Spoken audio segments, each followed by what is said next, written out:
Eu posso começar?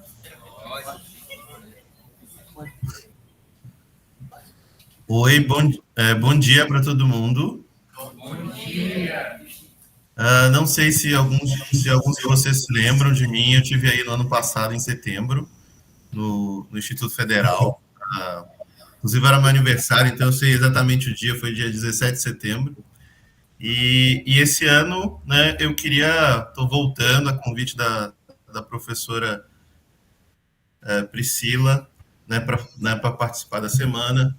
E queria falar um pouco dos resultados da pesquisa. Estava começando no ano passado, né? Eu tinha acabado de chegar do trabalho de pesquisa arqueológica de um dos sítios e também trabalhando no museu. E esse ano eu queria falar um pouco mais do que a gente começou a fazer, né, no ano passado, conseguiu fazer, e e aí eu vou mostrar uma apresentação aqui e vou explicar um pouquinho, porque eu não consegui trabalhar tanto. Eu acho que eu estava muito empolgado, então eu dei um título grande, assim, um título, acho que falando sobre, porque eu queria falar sobre várias coisas, mas eu vou mostrar aqui algumas ideias, algumas coisas bem gerais para a gente pensar junto. Vocês que são, né, de Óbidos, que são da região aí próxima, inclusive eu acho que a gente pode, né, posso aprender com vocês também. Eu sou de Minas Gerais, de um estado bastante diferente. Estou conhecendo Óbidos, eu estive em Óbidos, né, comecei a trabalhar em 2021 e em 2022 eu fui em campo. Vou compartilhar minha apresentação aqui. Eu faço, eu não, vocês conseguem ver, né? Então, eu vou colocar no modo apresentação. Eu não consigo ver vocês, mas qualquer coisa vocês me avisem. Eu coloquei esse título, né? Arqueologia, manejo das paisagens e mudanças climáticas, o que a pesquisa em Óbidos nos ensina, mas aí eu pensei, eu acho que é melhor, pode nos ensinar, porque ainda eu não tenho resultados muito concretos. Como vocês devem ter visto na programação, eu faço doutorado em arqueologia, no Museu de Arqueologia e Etnologia da Universidade de São Paulo. E eu estou já começando o quinto ano, já estou quase no final do doutorado. Onde eu estou agora, eu estou na cidade da Filadélfia, nos Estados Unidos, pesquisando uma coleção que foi reunida na década de 1920 por um padre, foi enviada para o museu aqui. Essa coleção não tinha sido pesquisada na década de 1930, mas aí ela depois nunca mais foi descrita, então acho que uma oportunidade, né, de rever esse material. Essa coleção tem peças, né, que estão onde hoje é o município de Óbidos, mas muitas são da onde é de Santarém, que nem essa peça que vocês estão vendo aqui na foto preto e branco. E aqui é o Padre Maier, que enviou as peças. Esse ano eu não estou no Brasil, eu vim fazer uma parte do meu doutorado na Universidade de Toronto, no Canadá, por isso que eu estou aproveitando para ver esse material aqui nos Estados Unidos. E por isso já justifico que talvez a gente tenha algum problema com a internet, porque eu estou num quadrado e a internet não tem um sinal muito boa, mas vamos tentar. Eu estou muito feliz de poder falar aqui com vocês, falar um pouco da pesquisa no Instituto Federal, que me recebeu muito bem no ano passado. Então, eu não estou acompanhando diretamente, não estou vendo o que está acontecendo, né, em pessoa, mas eu tenho acompanhado as notícias, eu tenho amigos que moram em Tefé, então eu tenho acompanhei bastante, né, os efeitos da seca desse ano, né, dessa seca extrema, da morte de peixes, da morte dos botos. E eu sei também, principalmente através da professora Priscila, isso aqui a gente vai falar depois, dos efeitos em Óbidos.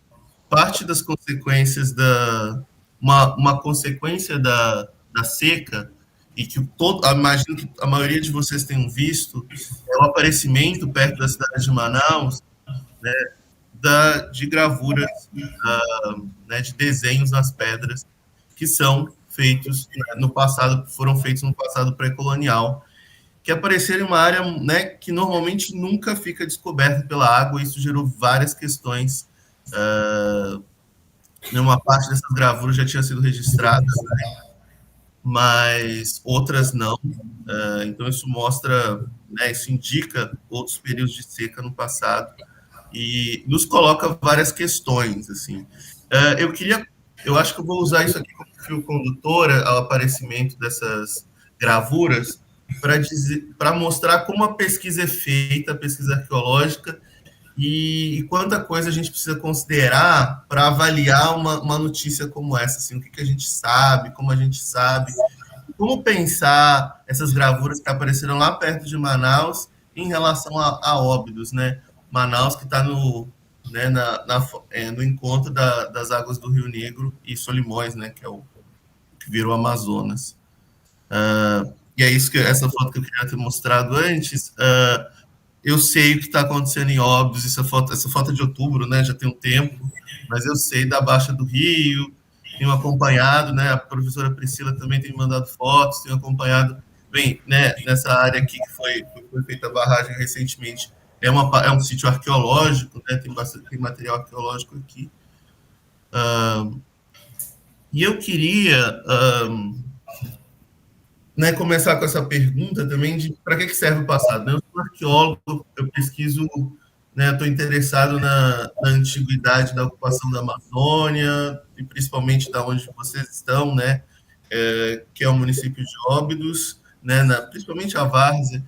E assim, essa é uma pergunta constante. Por que passar tanto tempo e gastar recursos cavando ou estudando peças em museus como eu estou agora, e sempre numa correria e tentando juntar o máximo de informação possível? Eu acho que essa é uma pergunta legítima que a gente tem sempre que fazer, mas o passado ele é importante porque ele ajuda a gente a nortear como é que a gente vai guiar nossas ações no futuro. E o passado pode ser contado de diferentes maneiras e ajuda a gente a ver, né, a nos perceber no mundo.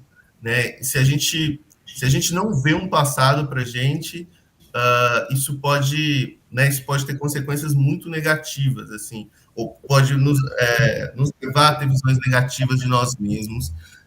E muitas vezes eu vejo, quando eu falo que eu sou arqueólogo, as pessoas olham para mim e falam: nossa, que interessante, mas não tem nada aqui no Brasil, né? Você tem que ir para fora. E aí eu sempre tenho que, já estou acostumado com essa pergunta e esse comentário, e aí eu tenho sempre que dizer: não, a gente tem um passado muito rico, com muita história, só que ainda não tem tantas pesquisas, a gente não aprende muito disso na escola, né? Então precisa, eu acho que é uma coisa que tá melhorando os materiais didáticos, mas ainda tem muita coisa para ser feita. Além disso, né, quando a gente fala que tem muita história, mas é uma história que ela não está nos registros escritos, né? Os textos, a escrita, né, veio com os colonizadores portugueses, europeus, né, espanhóis, ingleses, holandeses. As populações originárias, povos indígenas, eles não tinham escrita, mas existem informações, é possível entender sobre o passado de diferentes maneiras. Uma delas, e nesse caso muito importante, crucial, é a arqueologia, né, que você usa os objetos do passado para contar uma história, para entender como as pessoas viviam, o que elas faziam, elas comiam, como elas faziam os objetos. Eu queria ler um trecho aqui que eu fiz uma tradução bem livre, de um início de um livro, que é um livro que fala sobre a origem dos falantes de língua indo-europeia, né, que são essas línguas, são a maioria das línguas que tem na Europa, algumas do Oriente Médio, e uma das línguas indo-europeias é o português. Né? Então, é um livro de arqueologia que discute sobre línguas uma história muito antiga das populações que estão hoje em boa parte da Europa né, parte do Oriente Médio também, mas é que eu acho que ele é eloquente, assim, eu acho que é bonito e eu acho que ajuda a gente a entender por que o passado é importante, assim, acho que toca. Eu acho que talvez eu tenha usado essa metáfora no ano passado, mas acho que é sempre bom voltar nela. Né? Quando você se olha no espelho, né, diz esse autor, que é o David Anthony, você não vê apenas o seu rosto. Gente, eu gostaria. Será que talvez fechar o microfone de vocês está dando ruído? Acho que acaba. Não, mas é porque fica aberto. Oi? Ah. Quando você se olha no espelho, você não vê apenas o seu rosto. Você está olhando para o museu.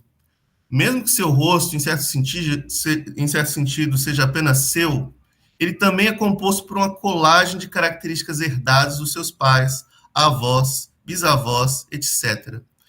Os lábios e os olhos que te incomodam, que você gosta, não são apenas características suas, mas também de seus ancestrais. Talvez mortos como indivíduos, porém vivos em fragmentos de você. Mesmo qualidades complexas, como seu senso de equilíbrio, suas habilidades musicais, sua timidez em público, a sua susceptibilidade a doenças tidas no passado. Nós trazemos o passado conosco o tempo todo e não apenas em nossos corpos. O passado é um conjunto de lentes invisíveis que usamos constantemente. Com ela, nós percebemos o mundo e o mundo nos percebe. Sempre nos apoiamos nos ombros dos nossos ancestrais, quer queiramos reconhecer isso ou não.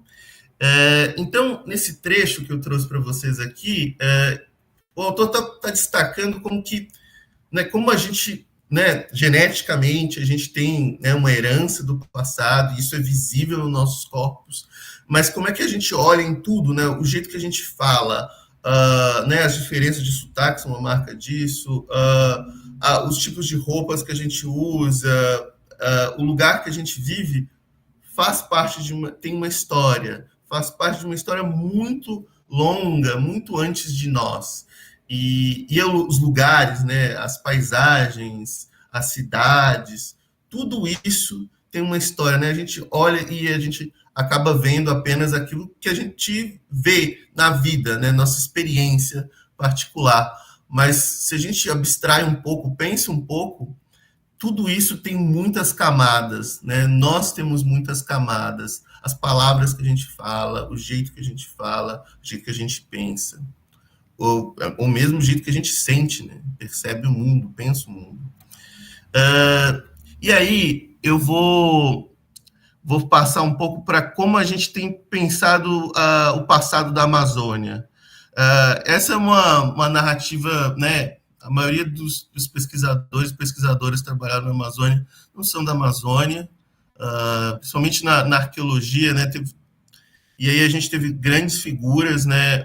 Que são um casal dos Estados Unidos, e também um arqueólogo dos Estados Unidos, o Donald Lathrop, que é um arqueólogo famoso, trabalhou no Peru, na Amazônia peruana, e o Clifford Evans e a Beth Meggers, que são um casal que trabalhou em várias partes do Brasil, ajudou a fundar, né, a formar uma geração de arqueólogos e arqueólogas brasileiros.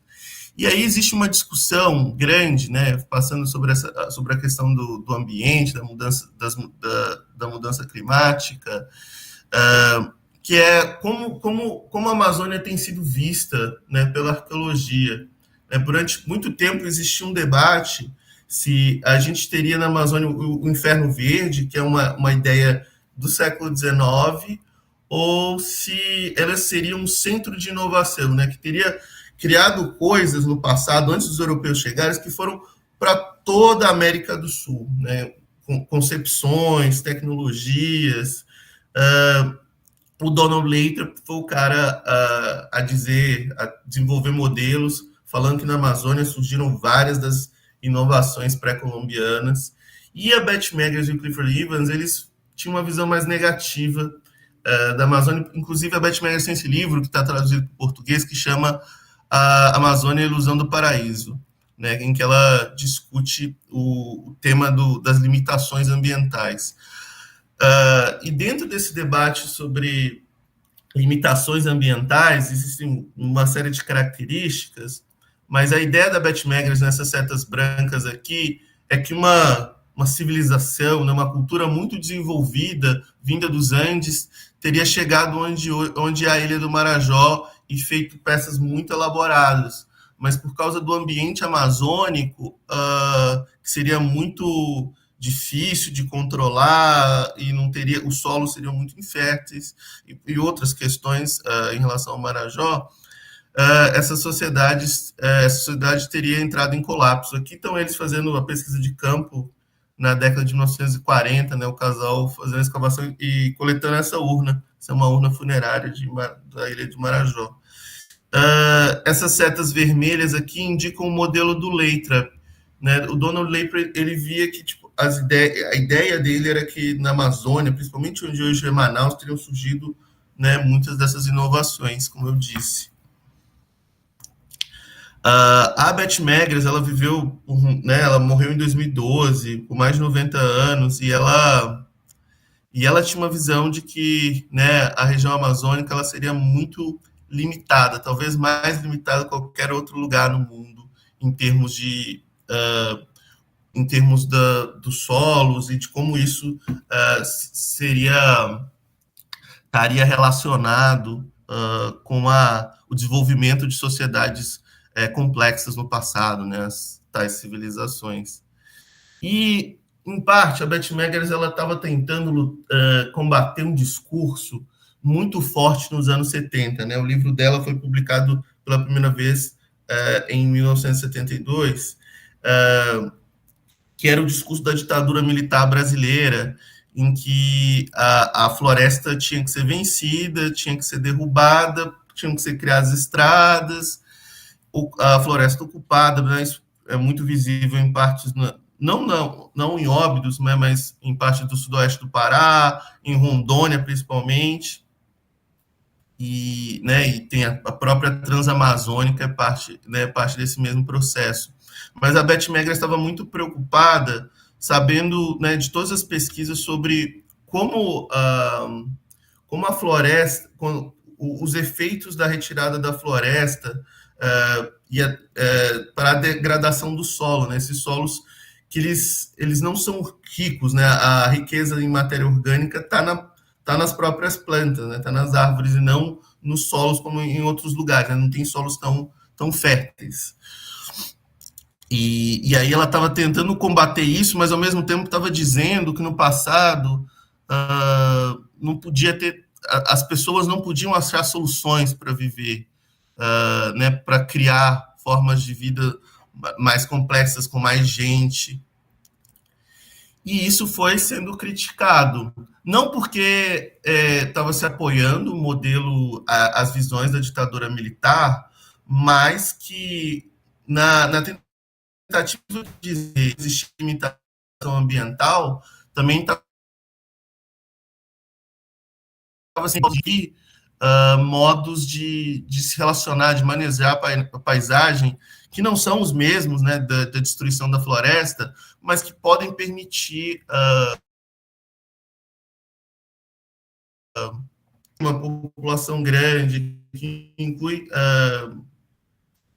inclui né, a produção de artefatos elaborados, como os da cultura marajoara.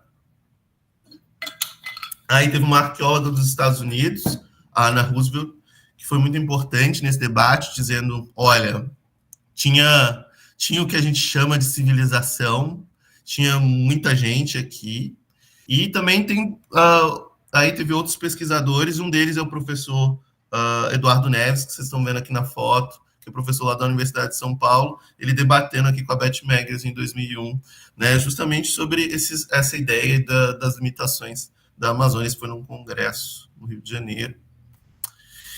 E aí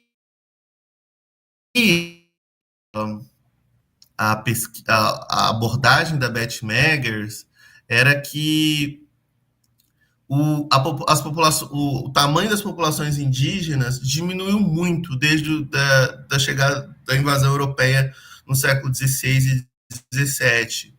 E isso tem a ver com as epidemias, né? As populações indígenas não tinham né, não estavam não tinham imunidade necessária para resistir às epidemias. E a gente, né, viu o Covid, sabe os efeitos né, sem a vacina que poderia ter acontecido. E essas epidemias se alastraram muito durante muito tempo, né? Se estima hoje que 95% da população do continente americano todo, quando os europeus chegaram, morreu de uma maneira ou de outra relacionada à epidemia. E a chegada dos europeus teve várias consequências, né, em efeitos sobre os modos de vida, por exemplo, a substituição dos machados de pedra por machados de ferro, talvez o próprio modelo de roça já usado pelos povos indígenas hoje, né, de queima de toco, tenha se desenvolvido no início da colonização, e talvez tenha sido um pouco diferente no passado. E aí, vocês estão vendo esses pontos aqui, né, são sítios arqueológicos, esses pontos pretos. Essa área em amarelo, aqui vocês estão o Rio Amazonas, Óbidos está, né, tá mais ou menos por aqui, né, tem mais sítios arqueológicos. Isso aqui é um banco de dados gerais de uma publicação de 2015, mas essa é uma área de como vocês conhecem, imagino que a maioria de vocês conhece, são as terras pretas. As terras pretas são muito famosas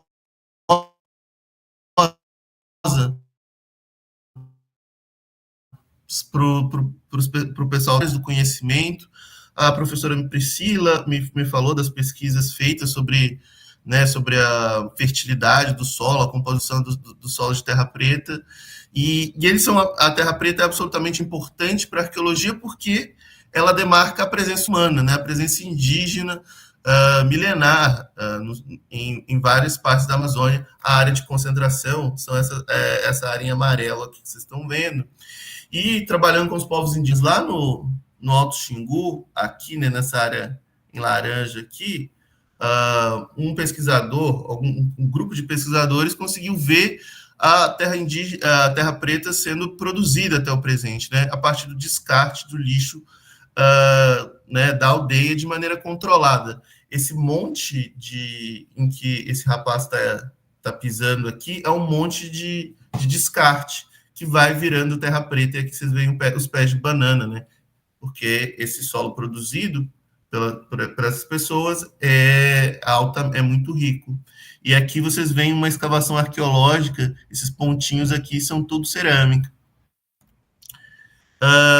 Nesse debate sobre como é que a Amazônia não era esse inferno verde e as pessoas estavam produzindo, criando muitas coisas, criando uma floresta, né? Que uma floresta é também um resultado da ação humana. A gente sabe, tem havido várias pesquisas, tanto na arqueologia, como áreas relacionadas com a botânica, etnobotânica, e aí usando genética e vários outros métodos, né, que você tem algumas plantas que foram domesticadas na Amazônia desde muito tempo atrás, né, como, né, pupunha, a macaxeira, a mandioca, né, a mandioca brava, e outras plantas que foram sendo manejadas, né, que foram sendo criadas áreas de concentração, e uma delas é os castanhais, mas também tem a dispersão dos açaí, dos aceizais, de várias outras, né, plantas úteis que estão relacionadas à presença humana. Semana passada foi publicado um artigo, por exemplo, não sei se vocês chegaram a ver, sobre sobre a domesticação, como é que o cupuaçu surgiu. Né? O cupuaçu, o que a gente ainda não sabia em termos de pesquisa científica, é que o cupuaçu é uma planta domesticada. Né? Ele é resultado da seleção humana, né? Da seleção dos povos indígenas de uma outra planta, provavelmente uma ancestral cupuí, lá no Alto Rio Negro.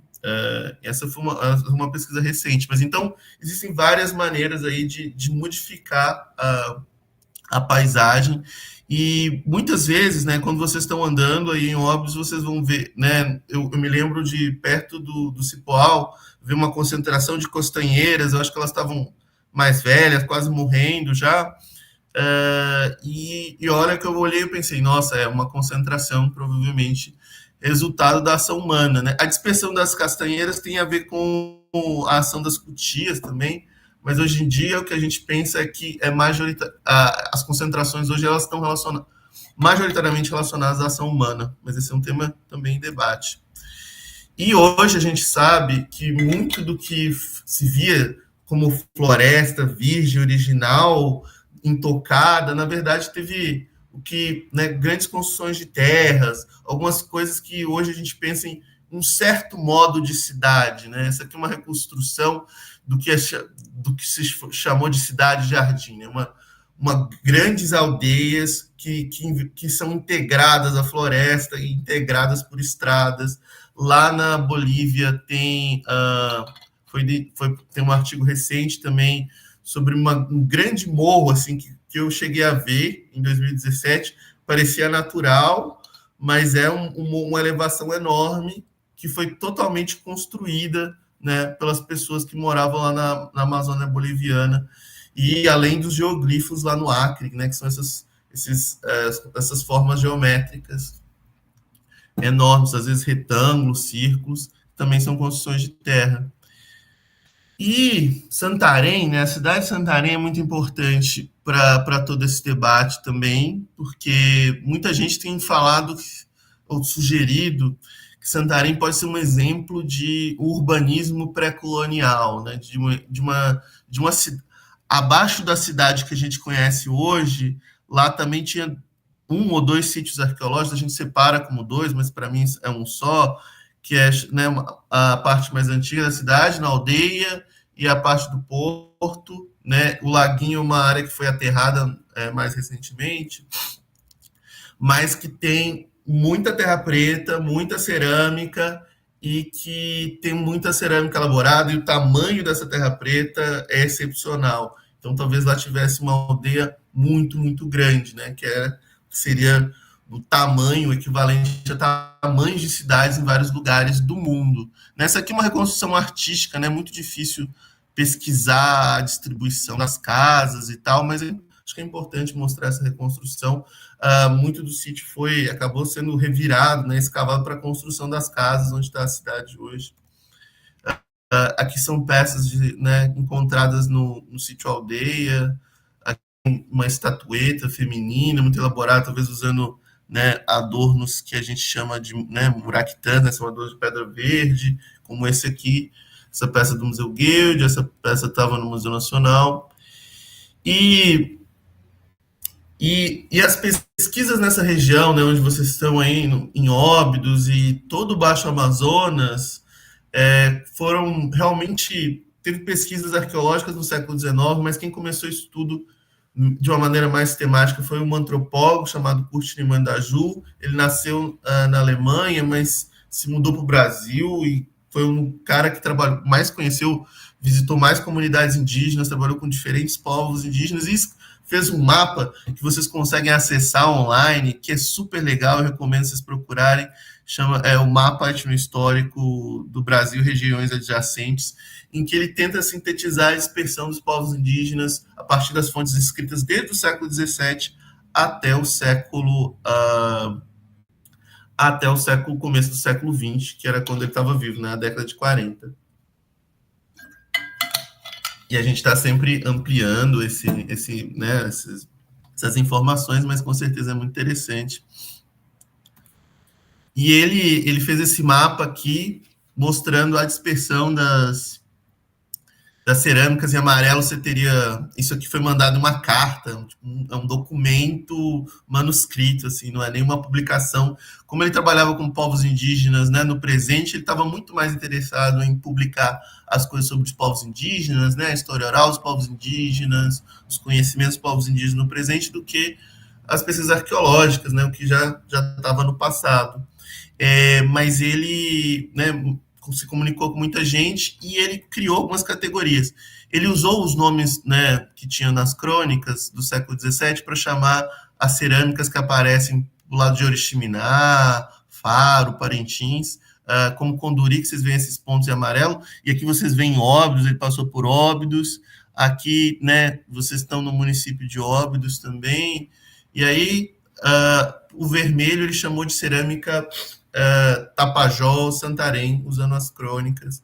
Aqui um exemplo da cerâmica Conduri, o exemplo de uma cerâmica Tapajós, Santarém, e aqui um outro exemplo de peças que são encontradas entre essas áreas, e aqui a nossa área, a área que eu tenho trabalhado, só mostrando aqui como é que a gente pensa a cronologia do Baixo Amazonas de modo geral.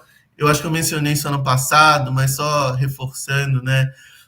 O Baixo Amazonas é um lugar muito importante, gente. Em Monte Alegre, tem um dos sítios mais importantes, eu acho, do continente, né, de todas as Américas, que é tanto a Caverna da Pedra Pintada, quanto o sítio Taperinha, Pedra Pintada em Monte Alegre, Taperinha em Santarém, em que você tem amontoados de conchas lá em Taperinha, que tem a cerâmica mais antiga até hoje do continente americano, tem cerca de pelo menos 7.000 anos. Na Caverna da Pedra Pintada em Monte Alegre também tem cerâmicas de 6.000, quase 7.000 anos, né? 5.000 a 4.000 em geral, 5.000 a 4.000 anos antes de Cristo. A gente também tem outras amontoados de conchas, né? Os itãs, que esse aqui é uma peça lá de Curuá, que é o Jauari, mas também tem sítios similares na várzea de Óbidos, né, na costa de Óbidos, que a gente ainda não sabe. A gente imagina que eles tenham talvez 3.000 anos, mas talvez tenham menos. Essa é uma questão a ser pesquisada, entender isso ainda. Tem um grupo lá da Universidade Federal do Oeste do Pará, lá em Santarém, discutindo isso né, fazendo pesquisa sobre isso agora. Eles estão, não sei se eles estão escavando ainda, mas estavam escavando até 2 semanas atrás. E aí depois, eu acho que mais importante para a gente, tem os sítios de terra preta que estão fora, né, das cavernas, dos abrigos, e também não são sambaquis. E aí você tem principalmente o que a gente chama de pocó, que é uma cerâmica que tem pintura, e também tem umas figurinhas modeladas, e é bem polida, bem brilhante, bem elaborada, e que representa a dispersão do conhecimento de fazer terra preta na Amazônia, porque a terra preta ela tem datas em Rondônia que vão até mais de 5.000 anos, mas por volta de 2.500 anos atrás, esse conhecimento ele se dispersou, e isso está muito associado, talvez está muito associado com a dispersão da cerâmica, e talvez com grupos de pessoas específicas, né, uma dispersão de uma população. E aí, depois, né, tem existe o que a gente chama de tradição inciso-ponteada, né, que é um período que vai mais ou menos do ano 1000 da nossa era até 1650, né, até o início da colonização europeia, em que você tem Conduri, tem a cerâmica Santarém, o Tapajó, e tem outras. E aí também tem um espaço que a gente conhece muito pouco, não sabe como é que é essa cerâmica, que é esse início da colonização, que provavelmente representa o forte inicial, a fortaleza de Óbidos, que é um caso dessas vilas coloniais antigas. Mas surgiu uma cerâmica a partir da interação a partir da colonização europeia, que ainda não tem um nome, mas que a gente vê no museu, essas são peças do Museu de Óbidos, que elas são feitas com conhecimento indígena, mas que já não tem essa decoração que está provavelmente relacionada à religião dos povos indígenas do passado, né, na cerâmica Tapajós e Conduri, e tem esse cordão, né, esse cordão aplicado com marca de dedo ou nenhuma decoração, mas ela é feita com caripé e feita com o roletado, né, com as cobrinhas de argila, uma sobreposta pela outra, que são conhecimentos indígenas, que devem datar aí do século XVIII até, né, que são feitos presente no Curumu e também na Vila de Curuá, e em alguns outros lugares, né, no Lago Grande de Curuá.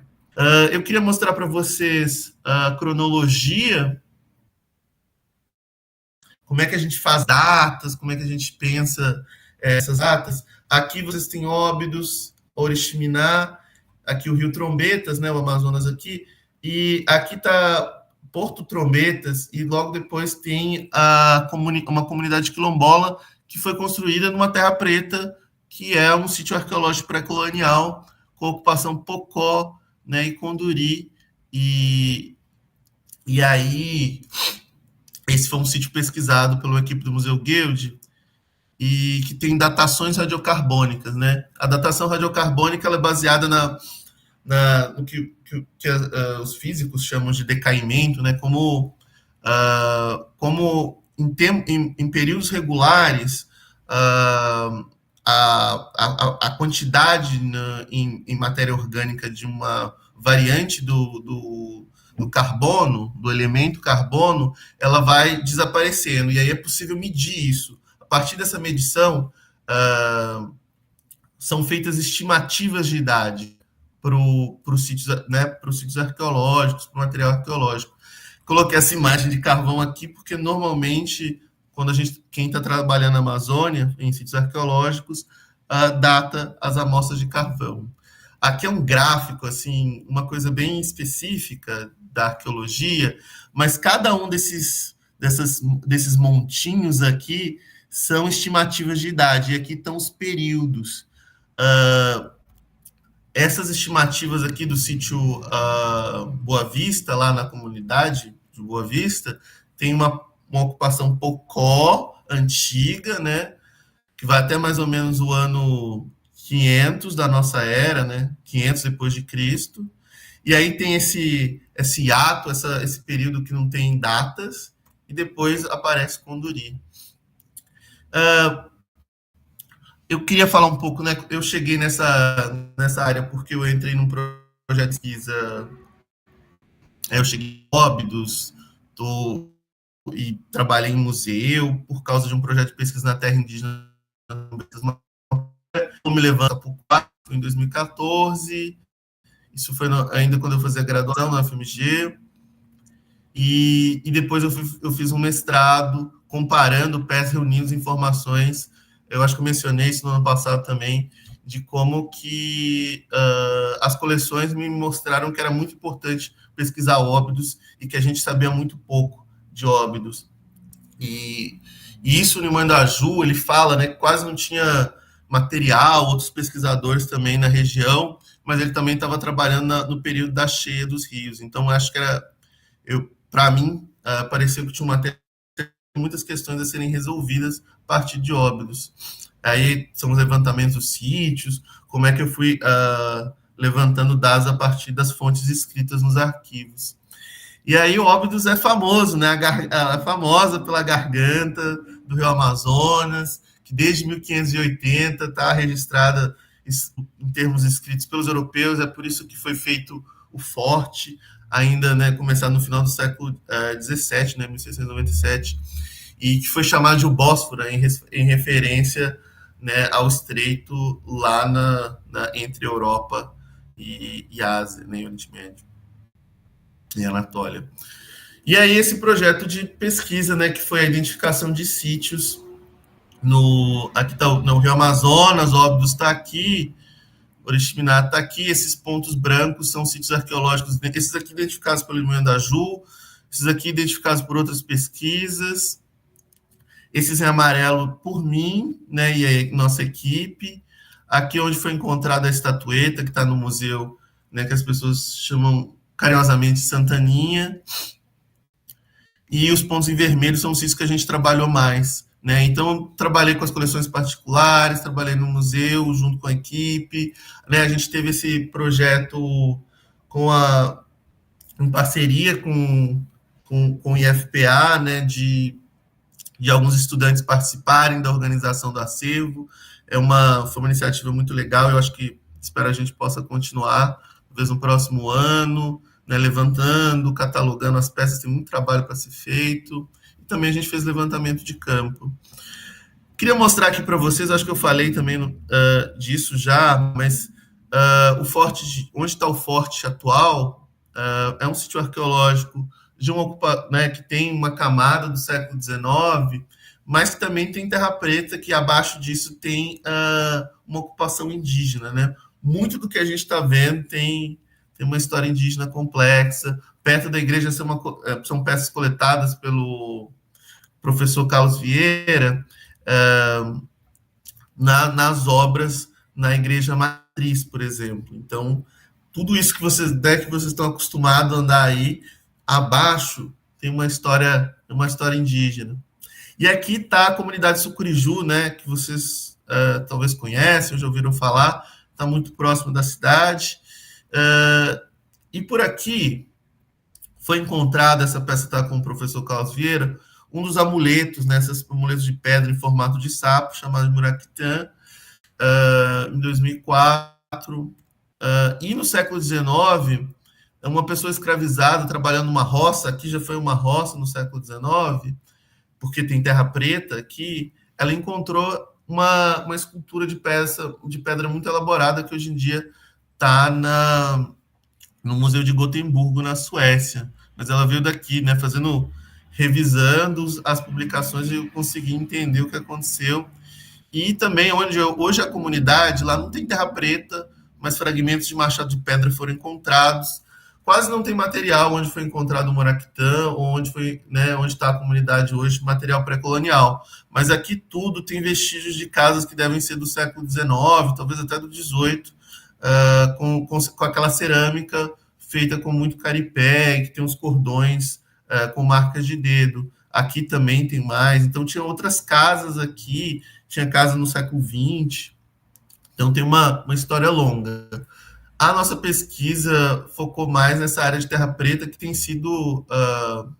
aqui está o Rio Amazonas, esses pontos vermelhos são onde a gente usou boca de lobo para identificar a profundidade, e aqui são valas, né, demarcadas de terra com essa linha amarela, que tem uma estrada, e essa foi uma área que foi destruída pela retirada de terra preta, né, que foi usada em jardins, tem várias praças públicas aí de Óbidos, que é uma coisa que, né, destruiu e continua destruindo o sítio arqueológico muito importante, que são essas peças, né, excepcionais. Símbolo, né, aquela estatueta que eu mostrei de pedra, é um símbolo da arqueologia da Amazônia.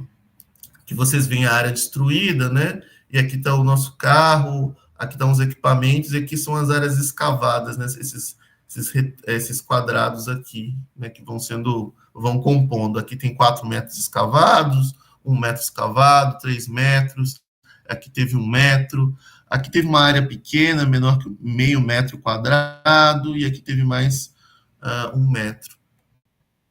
Que vocês veem a escavação, essa é a área, né, destruída pela extração ilegal de terra preta.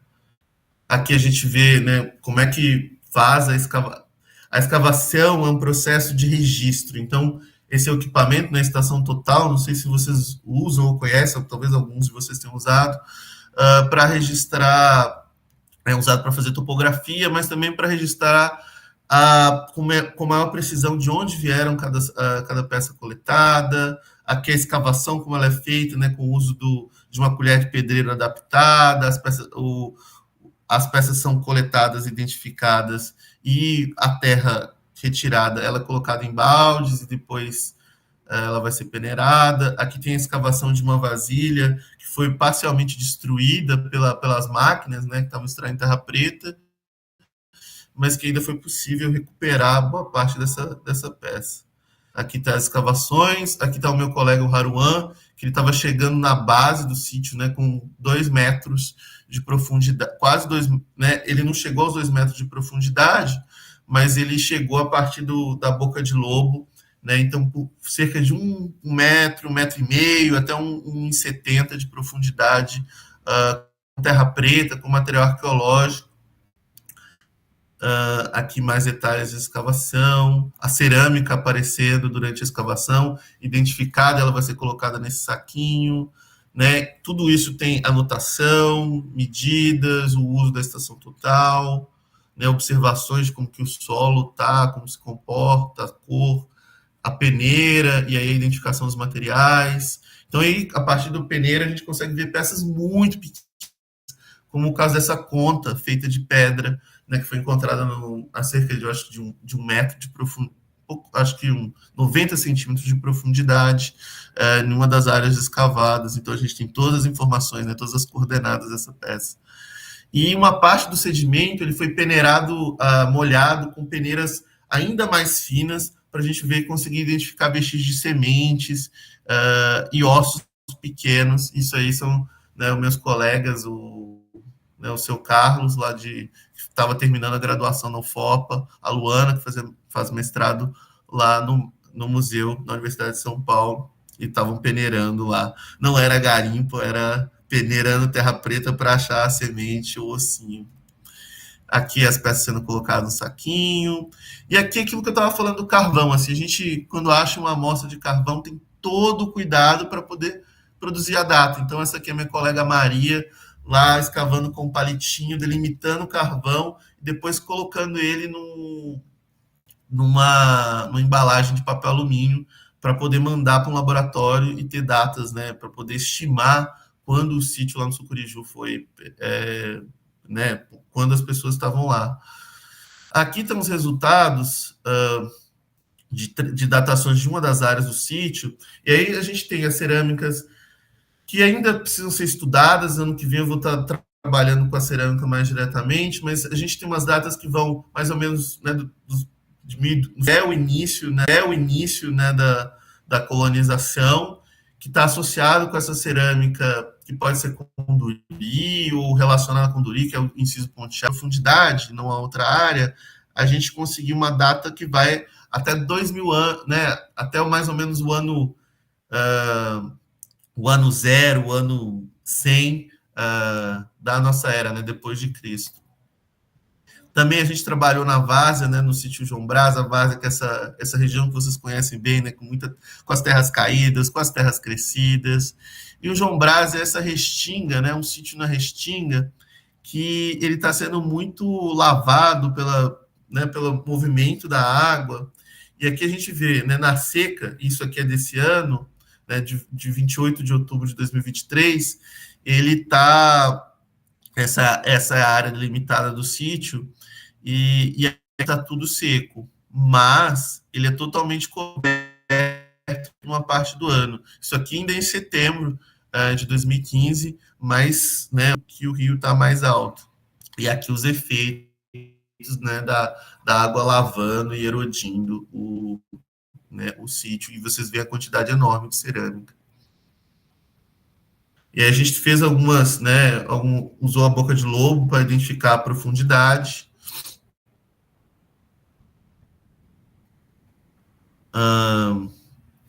E também fez coletas de superfície. A gente coletou uma grande quantidade de peças em uma área de 10 metros quadrados. A gente coletou quase meia tonelada de cerâmica, e 10 metros quadrados é quase nada do sítio. Então, tem uma quantidade imensa. E a gente acha que esse sítio estava sendo ocupado como as pessoas hoje ainda fazem, né? Vão para a várzea numa parte do ano. Vou mostrar para vocês mais para frente. Mas aqui tem algumas peças identificadas, essa cerâmica característica, que é um pouco diferente da Conduri, né? Aqui tem a cerâmica Conduri, aqui tem a cerâmica Tapajós, Santarém, e aqui tem a versão que aparece nessa região de várzea, principalmente no João Braz. Tem a estatueta, né, que eu acho que representa uma cerâmica característica particular dessa área de várzea, ou talvez uma parte de Óbidos também, na margem do rio.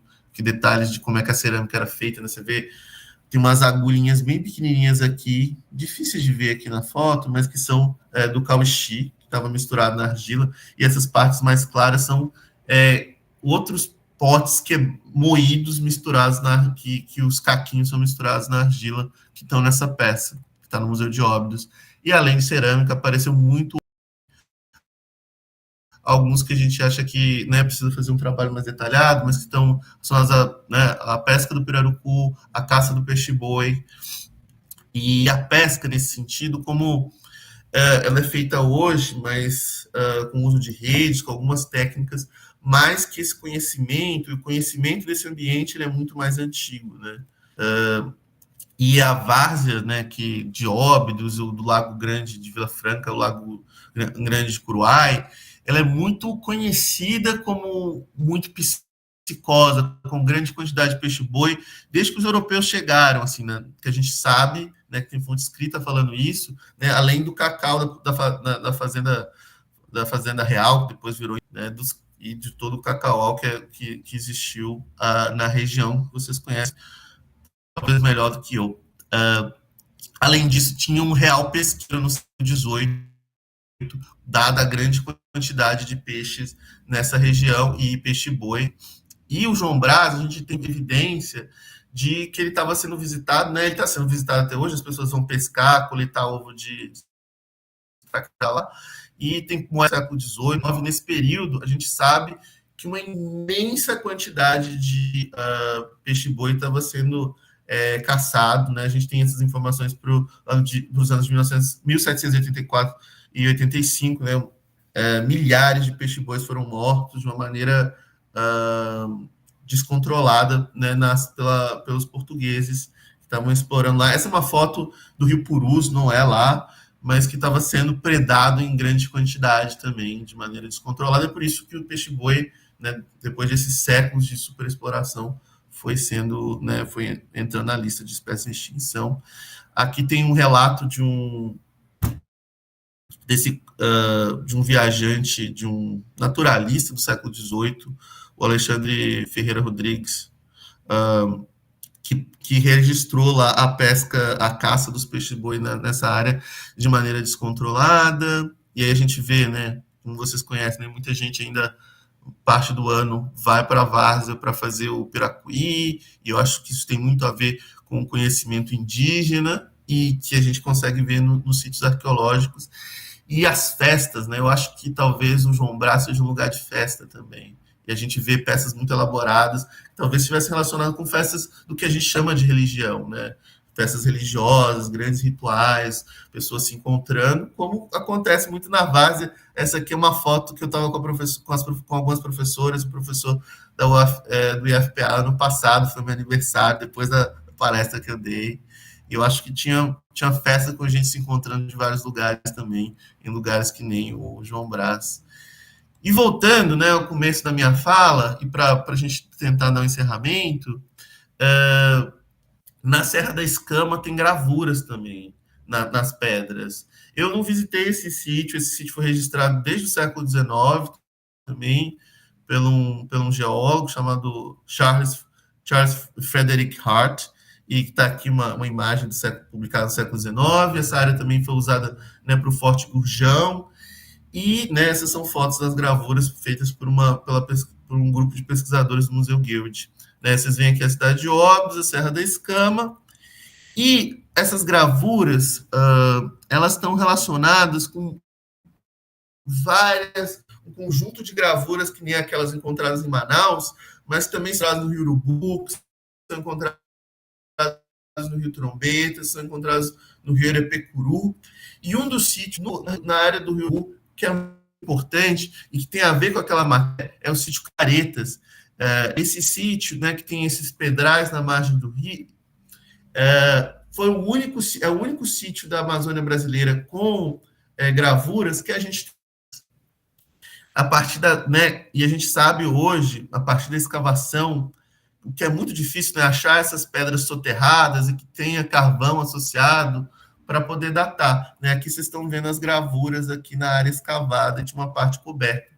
E essa parte coberta foi porque foi uma deposição de sedimento, né, mais recente. E aí, a partir disso, foi possível estimar uma data mínima, o período né, de deposição de terra sobre as gravuras, que é por volta do final dos anos 900 depois de Cristo. E aí é por isso que tem uma estimativa lá nas matérias que saíram sobre aquelas gravuras de Manaus, que elas deveriam ter entre 1.000 e 2.000 anos. Mas esse período do 1.000 anos, que é a data mais ou menos sugerida aí de maior deposição de sedimento, com as amostras de carvão coletadas, né, 910, 970, 880, 990, esses períodos aí, essas estimativas, esse é um período importante na Amazônia, que a gente está começando a entender, eu acho que coisas parecidas também, além das gravuras, aconteceram, né? Superdeposições de sedimento perto de onde é a cidade de Óbidos. Aqui é o sítio Santo Antônio, perto do Garapé do Piaba, não sei se alguém conhece.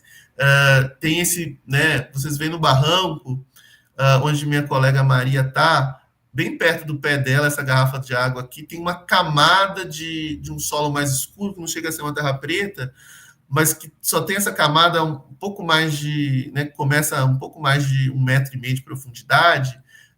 Essa camada, ela tá cheia de cerâmica como essa aqui que estava nessa casa que uma criança coletou. E aí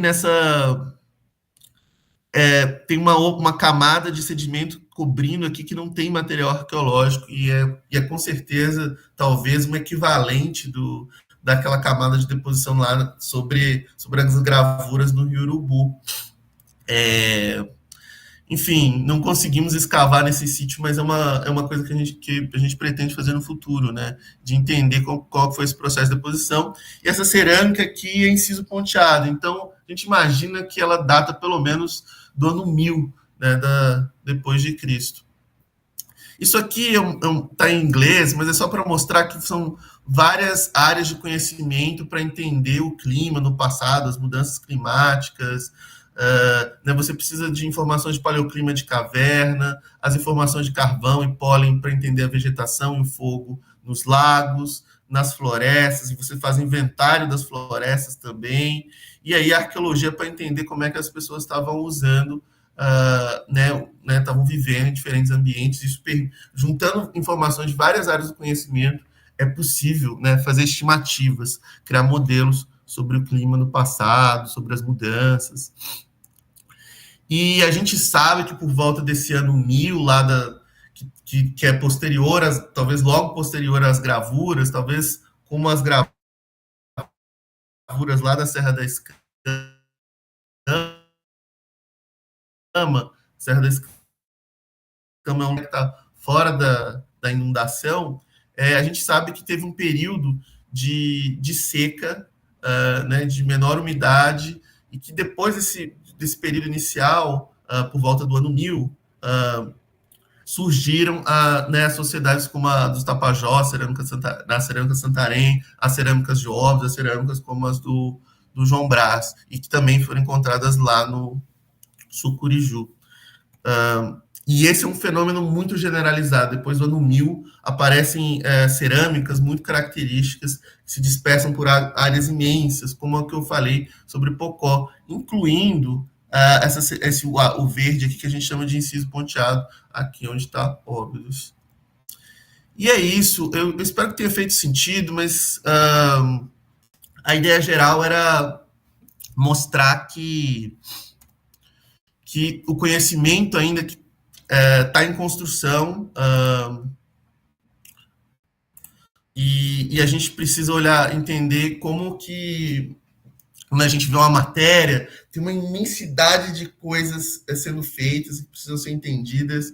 Não dá para generalizar uma coisa lá de Manaus para Óbidos, e que a gente precisa juntar muitos conhecimentos assim, sobre o solo, sobre a paisagem, e os povos indígenas eles estavam manejando, transformando muito essa paisagem que hoje está a cidade de Óbidos, que hoje estão muitas das comunidades ribeirinhas, onde, né, e essas pessoas tinham um grande conhecimento dos rios, da pesca, né, da disponibilidade de peixe e de outros animais, e esse conhecimento ele foi transmitido, e muita gente aí, dos pescadores e outros lugares, né, esse conhecimento foi passado e continua vivo, né? Acho que essa é uma coisa interessante.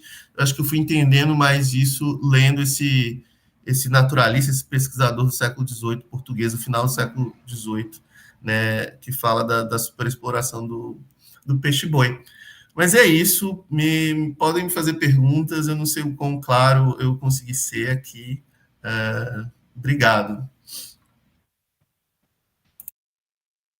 Obrigado, professor Marconi, pela sua fala, por ter brindado aí com o seu tempo e com a sua experiência. Estamos aqui muito felizes com a contribuição, agradecemos também a professora Priscila ter chamado esse grande profissional para contribuir aqui com a nossa semana integradora. E eu vou abrir agora a plenária, as perguntas, se houver alguma. Né? Alguma pergunta para o professor no momento agora? Alguém? Alunos, queridos, alguém tem alguma dúvida? Lembrando que, né, o professor Giannis tem uma pergunta.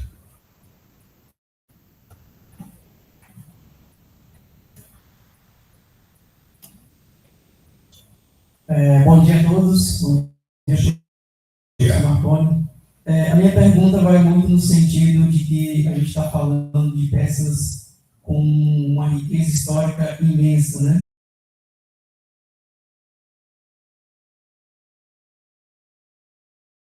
Mas para alguns mercados essas peças vai ter um valor inestimável, né? Nesse sentido, quando identifica uma situação em que a gente está percebendo que as riquezas históricas elas estão sendo, né, contaminadas, vamos dizer assim, como se comportar nessa situação, quais esses procedimentos, se existem, se vocês identificarem algo desse tipo.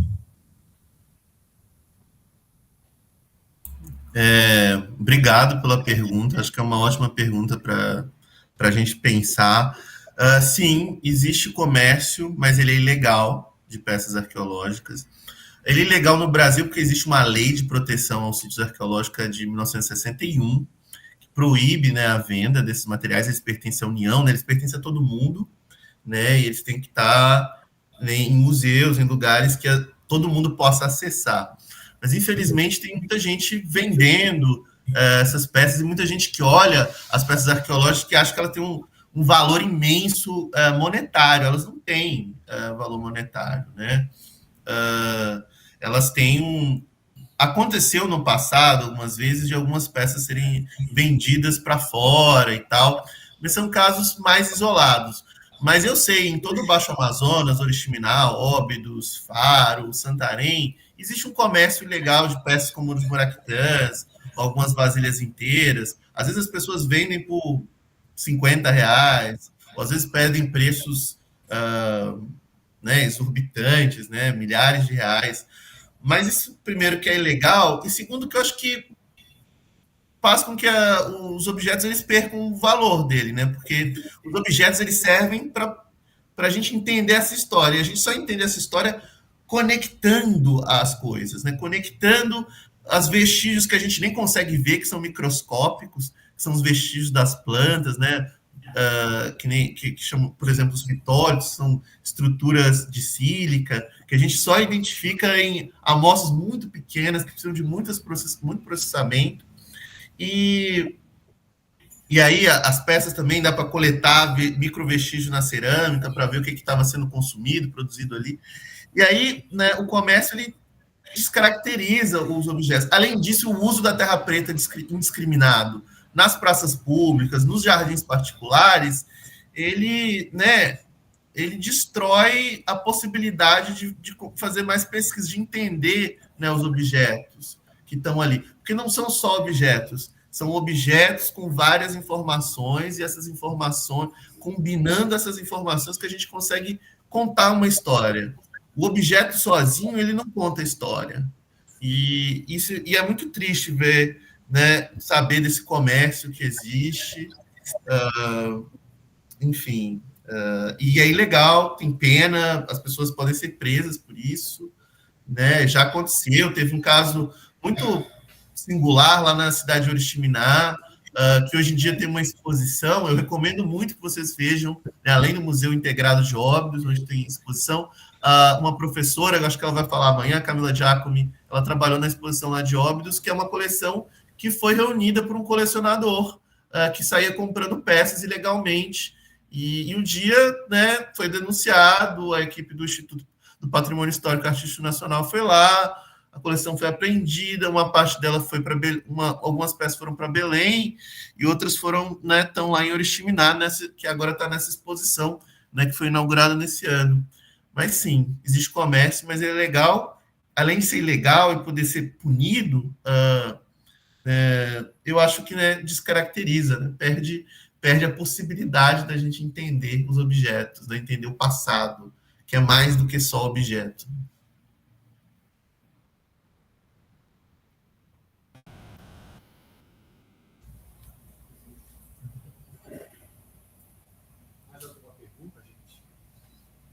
O momento é agora. Quem mais quer perguntar alguma coisa? Alguém alguma dúvida? Além do professor Giannis? Professora Priscila? Professor Marcelo? Alguém? Professora Priscila. Oi, Marconi. Mais uma vez, obrigada, né, por estar aqui falando com a gente. Você já falou um pouco aí sobre a questão do uso da terra preta, né? É uma questão que eu já venho conversando com você desde que você estava aqui em Óbidos. E aí eu não sei se você tem mais alguma coisa para dizer para a gente, por exemplo, da gente, como Instituto Federal, fazer uso dessa terra preta para o nosso trabalho, para pesquisa, para projetos, se tem algum meio da gente fazer isso que não seja nocivo, se tem algum trâmite que deve ser feito para se usar essa terra preta sem que isso prejudique aí uma possibilidade de leitura histórica a partir da arqueologia, né? Destruir esse sítio. É verdade, né, Priscila? A gente tem que conversar sobre isso. Eu acho que é muito possível. E eu acho que vocês aí em Óbidos, vocês estão eu acho que tem uma grande oportunidade, eu acho, de colaboração com a UFOPA lá de Santarém, onde tem um curso de graduação em arqueologia. O trâmite eu acho que pedir uma portaria no IFAM, e aí com a parceria com o pessoal de com o pessoal de Santarém, né, que tem vários professores e professoras muito qualificadas, a professora Camila Giacomi lá, por exemplo, que vai estar aí. E nem pode, né? Eu também posso participar disso, adoraria. Né, você faz um pedido formal ao IFAM com um projeto de pesquisa, né? Talvez desse para fazer um projeto de pesquisa para o Instituto como um todo, né? Para todas as pessoas que estão pesquisando, coletando terra preta, tem como fazer esse pedido, né? Faz esse projeto, pode fazer um projeto geral, e aí, né, pode ter a minha colaboração, por exemplo, né, como arqueólogo, como responsável, porque precisa de um arqueólogo, né, para fazer esse pedido de autorização, e aí ter alguém da arqueologia junto na hora de coletar as amostras. Porque eu acho que é mais do que só uma questão legal, é uma questão também de como entender a terra preta. Porque se a gente olha para a terra preta só como solo, a gente esquece que ela também é esse solo antrópico, esse solo resultado da ação humana. Então, estou coletando aqui terra preta, mas essa terra preta, ela é da ocupação Conduri, da ocupação Pocó. Será que tem uma diferença? Além disso, existem terras pretas feitas em sedimentos diferentes. Por exemplo, esse sítio que está sendo destruído lá no Sucuriju, ele é um sítio com uma terra preta arenosa. As pessoas coletam a terra preta e de um ano para o outro vira tudo areia, né? Toda aquela terra preta que estava ali, aquela fertilidade, ela vai desaparecendo, ela vai sendo lixiviada, vai sendo transportada. Então, eu acho que sim, acho que tem uma possibilidade de criar um projeto para o IFAM, que não tem custo nenhum mandar um projeto para o IFAM e ter autorização, né? Como os sítios estão muito próximos, né, e vocês já vão coletar, acho que, na verdade, só vai enriquecer, e além de, né, em termos legais, tá correto, e pode ser uma oportunidade, acho que, para mim, de trabalhar com vocês, mas de vários estudantes de graduação lá da UFOPA de participarem também, porque eu acho que pode ser várias pessoas colaborando com as pesquisas, tem oportunidade, tem disciplinas de arqueologia, tem disciplinas de campo dos alunos lá que podem ajudar também as pesquisas aí no Instituto. Então, acho que tem muita possibilidade, eu acho que essa possibilidade é de enriquecer, sabe? Na hora de coletar as amostras pensando mais do que o solo. Aí tem cerâmica nesse solo, que cerâmica que é essa, que carvão que é esse, né? Quem sabe se tem um recurso a gente consegue datar, né? Ou consegue olhar outros tipos de evidência, né? Como carvão ou os vestígios orgânicos, né? Às vezes tem ossos, às vezes tem, né, as sementes, enfim, tem muitas possibilidades. Eu acho que que é uma coisa que, se a gente conseguir, dá para pensar junto, dá para fazer o projeto, pedir autorização, talvez aproveitar recursos que um ou outro tenha, né? Seja o FOPA, seja, né, parte da minha pesquisa, sejam vocês aí, obviamente, né? Acho que é sempre juntar esforços aí, como eu disse, conhecimento é uma construção coletiva, né?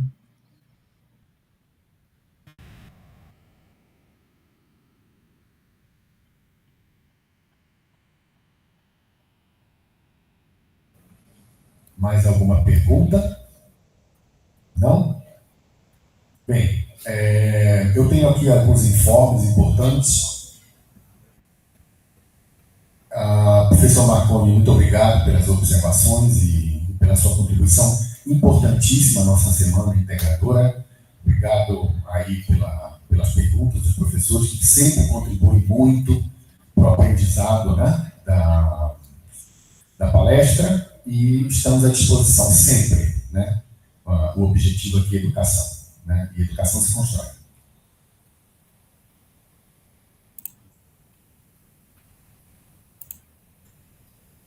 Obrigado. Tchau, gente. Tchau, Priscila. Tchau, todo mundo aí. Logo mais estou em Óbidos. Obrigado mais uma vez. Pessoal, um pouquinho de atenção para os avisos agora. Logo agora, né, do meio-dia às 14h,